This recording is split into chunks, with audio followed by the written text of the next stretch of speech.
Hello friends, আমি পিউ। আমার চ্যানেলে আপনাদের সকলকে জানাই অনেক অনেক স্বাগত। ফ্রেন্ডস, আজকের এই ভিডিওতে আমি আপনাদের সাথে শেয়ার করব ব্লাউজের টেকিং কি করে দিতে হয়। তো ব্লাউজের টেকিংটা না দিলে কিন্তু ব্লাউজের ফিনিশিংটা একদম সুন্দর আসে না। তো তার জন্যই কিন্তু আমাদের এই টেকিংটা দেওয়া। তো প্রথমে আগে আমাদের ব্লাউজটাকে একদম সুন্দর করে ভাঁজ করে নিতে হবে এবং ভাঁজটা যেন একদম সমান হয়, কোনো দিকে যেন উঁচু নিচু বা অসমান না হয়, তাহলে কিন্তু টেকিংটা দিলে তখন প্রবলেম হবে। যার জন্য আমাদেরকে টেকিংটা দেওয়ার আগে একদম ভালো করে রেখে তারপরেই কিন্তু মাপ দিতে হবে। ব্লাউজের ক্ষেত্রে যে টেকিংটা আমরা দিয়ে থাকি সেটা কিন্তু সমস্ত বডির মাপের জন্য কিন্তু একরকম নয়। এক একটা বডির মাপের জন্য এক এক রকম, অর্থাৎ নিয়ম একই থাকবে কিন্তু মাপটা আলাদা হলে টেকিংয়ের মাপটাও আলাদা হবে। অর্থাৎ আজকে যে নিয়মটা আমি দেখাবো সেই নিয়ম যদি আপনারা মেনে চলেন তাহলে কিন্তু যে কোনো বডির মেজারমেন্টই করুন না কেন, টেকিং কিন্তু খুব সহজেই দেওয়া যাবে।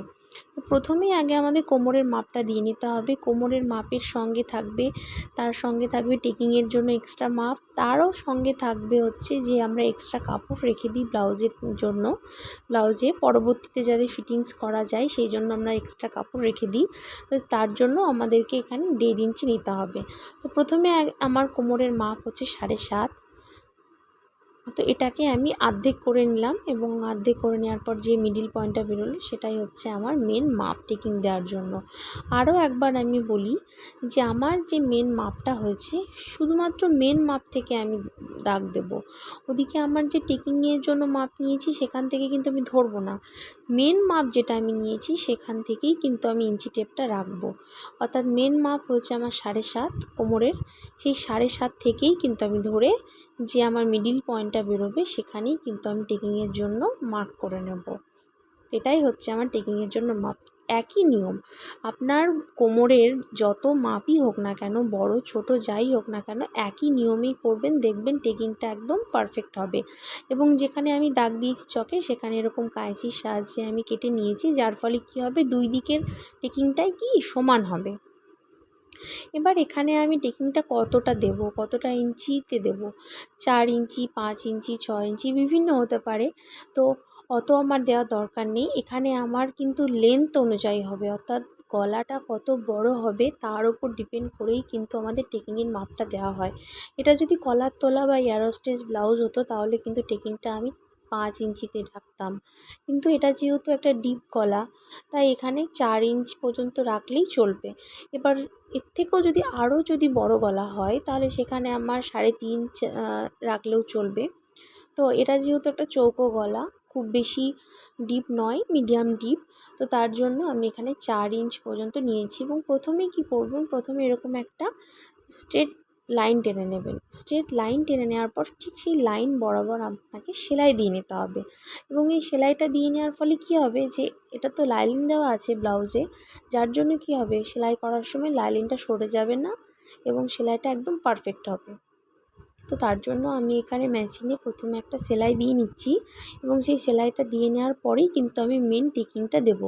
এই সেলাইটা কিন্তু আমার মেন টেকিং নয়, এটা জাস্ট একটা সেলাই, মানে লাইনিংটাকে আর আমার মেন ফেব্রিকটাকে একসঙ্গে জুড়ে রাখার জন্যই কিন্তু আমি সেলাইটা দিয়ে নিচ্ছি। তারপরেই কিন্তু আমি যে মেন টেকিংয়ের সেলাই সেটা দিয়ে নেব। দুই দিকেই আমি সেলাইটা দিয়ে নিলাম এবং দুই দিকে সেলাইটা দিয়ে নেওয়ার পর এবার আমি টেকিংটা দিয়ে নেব। তার জন্য আমাকে ভালো করে আগে ভাঁজ করে নিতে হবে এবং তারপরেই আমাকে টেকিংয়ের জন্য মার্ক করে নিতে হবে। তো কেমন করে মার্ক করব, প্রথমে আগে চক দিয়ে নিচের দিকে বেশি রাখতে হবে এবং ওপরের দিকে যেখানে 4 ইঞ্চি তুলেছি সেখানে মিলিয়ে দিতে হবে। অর্থাৎ বড় থেকে ছোট, বেশি কম, অর্থাৎ বেশি থেকে কমের দিকে আসবে সেলাইটা, এসে একদম 4 ইঞ্চিতে আমাকে মিলিয়ে দিতে হবে। এবং এই 4 ইঞ্চিতে মিলিয়ে দেওয়ার পর একটাখানি গিট সেলাই দিয়ে নিতে হবে।